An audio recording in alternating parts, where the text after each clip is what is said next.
Hello. Alors, quelques petites modifications de l'installation électrique suite à un commentaire d'une personne très bien intentionnée qui il m'a montré que j'avais acheté donc un fameux MPPT fake. Alors c'est pas vraiment un fake, puis c'est pas vraiment un MPPT que j'avais. En fin de compte, c'était pas un PWM, car j'avais vraiment beaucoup plus de puissance.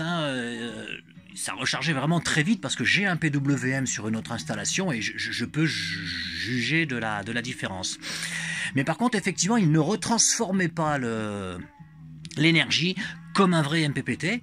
Donc, il a mis dans ses commentaires en lien une vidéo et qui a pu me faire prendre conscience. Moi, je ne suis pas technicien, je ne suis pas électronicien. Et après, ben voilà, je fais un peu confiance dans certaines marques. Et ben, comme quoi, même quand on a une connaissance technique, on peut se faire avoir dans l'achat de matériel. Donc, j'ai décidé d'acheter un épée vert. Je ne sais pas si on dit épée vert, donc en MPPT Solar Charge Controller. Alors c'est exactement comme la comparaison comme un convertisseur, un vrai convertisseur pur sinus et un vrai MPPT, c'est pas le même poids. Donc il y a forcément des choses qui sont faites. On ne compare pas non plus le poids des batteries plomb et le poids des batteries lithium, mais là on compare de la qualité du matériel et des composants qui sont à l'intérieur. Donc j'ai donc acheté cet appareil en 30 ampères. Parce que cette installation est toujours en pleine évolution. Aujourd'hui, je suis donc en 15 ampères. J'ai que 370 watts en 24 volts sur le toit.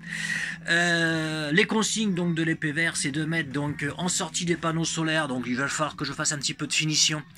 Donc un breaker, ça s'appelle un breaker parce que c'est pas forcément un disjoncteur. C'est un terme d'aviation. Ça sert à couper les panneaux solaires pour pouvoir débrancher les batteries sans avoir à débrancher au niveau donc de ces branchements. Donc j'ai donc mis, moi j'ai pris un disjoncteur de 0 à 400 volts. Je crois que ça doit être un 40 ampères ou quelque chose comme ça. C'est même un 60 ampères. C'est un truc que j'avais, j'ai beaucoup de choses qui restent à la maison et ça fonctionne très bien. Et l'épée vert, ce MPPT chargeur, préconise aussi donc de mettre un fusible entre les batteries, l'alimentation des batteries. C'est pour ça que j'ai ce petit chien qui est fait là. Je peux vous dire que ça chauffe énormément. Alors le câble vous paraît très fin comme ça, mais c'est 30 ampères. Donc c'est un câble en celui-ci en cuivre non tressé, donc il offre moins de résistance au passage du courant que le fil tressé.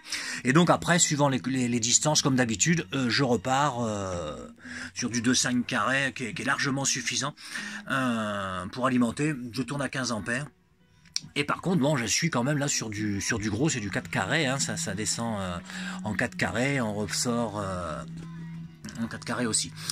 Et effectivement, j'ai pu constater la différence de gain de charge. J'ai mis 2-3 photos sur Insta, justement pour voir la vitesse à laquelle ça avait rechargé. J'étais très très surpris.